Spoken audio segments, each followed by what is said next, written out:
মনে রাখবেন, স্বামী স্ত্রীর সম্পর্ক হচ্ছে মধুর সম্পর্ক। দুনিয়ার ভিতরে সর্বপ্রথম সম্পর্কের নামই হচ্ছে স্বামী আর স্ত্রী। হযরত আদম আলাইহিস সালাম, হযরত হাওয়া আলাইহিস সালাম দুইজন ছিলেন স্বামী আর স্ত্রী। সুতরাং স্বামী আর স্ত্রীর ভিতরে দুইটি ফর্মুলা মানতে পারলেই ওই সংসারে সুখ আসবে, সংসারে শান্তি আসবে। নাম্বার 1, এক নাম্বার হচ্ছে স্বামী যখনই ঘরে আসবে তখন স্ত্রীর কাজ হচ্ছে সে তার স্বামীকে মূল্যায়ন করবে, তার সাথে হাসি দিয়ে কথা বলবে, তার জন্য গরমকাল হলে ঠান্ডা একটা শরবত দিবে, তার যখন সে ফ্রেশ হবে তার জন্য তোয়ালাটা একটু আগিয়ে দিবে, গামছাটা একটু তার সামনে দিয়ে দিবে।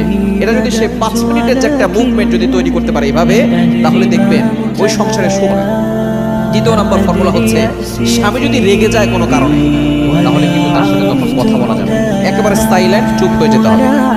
স্বামী রেগে গেলে স্ত্রী চুপ থাকবে। সুতরাং চুপ থাকতে পারলে এবং হাসি মুখে কথা বলতে পারলে ইনশাআল্লাহ জীবন সুন্দর হবে। স্বামী স্ত্রীর সম্পর্ক শুধু দুনিয়াতে নয়, এই সম্পর্ক কিয়ামতে জান্নাত পর্যন্ত থাকবে। মনে রাখবেন, স্বামী স্ত্রীর সম্পর্ক হচ্ছে মধুর সম্পর্ক। দুনিয়ার ভিতরে সর্বপ্রথম সম্পর্কের নামই হচ্ছে স্বামী আর স্ত্রী। হযরত আদম আলাইহিস সালাম, হযরত হাওয়া আলাইহিস সালাম দুইজন ছিলেন স্বামী আর স্ত্রী। সুতরাং স্বামী আর স্ত্রীর ভিতরে দুইটি ফর্মুলা মানতে পারলেই ওই সংসারে সুখ আসবে, সংসারে শান্তি আসবে। নাম্বার 1, এক নাম্বার হচ্ছে স্বামী যখনই ঘরে আসবে তখন স্ত্রীর কাজ হচ্ছে সে তার স্বামীকে মূল্যায়ন করবে, তার সাথে হাসি দিয়ে কথা বলবে, তার জন্য গরমকাল হলে ঠান্ডা একটা শরবত দিবে, তার যখন সে ফ্রেশ হবে তার জন্য তোয়ালাটা একটু আগিয়ে দিবে, গামছাটা একটু তার সামনে দিয়ে দিবে।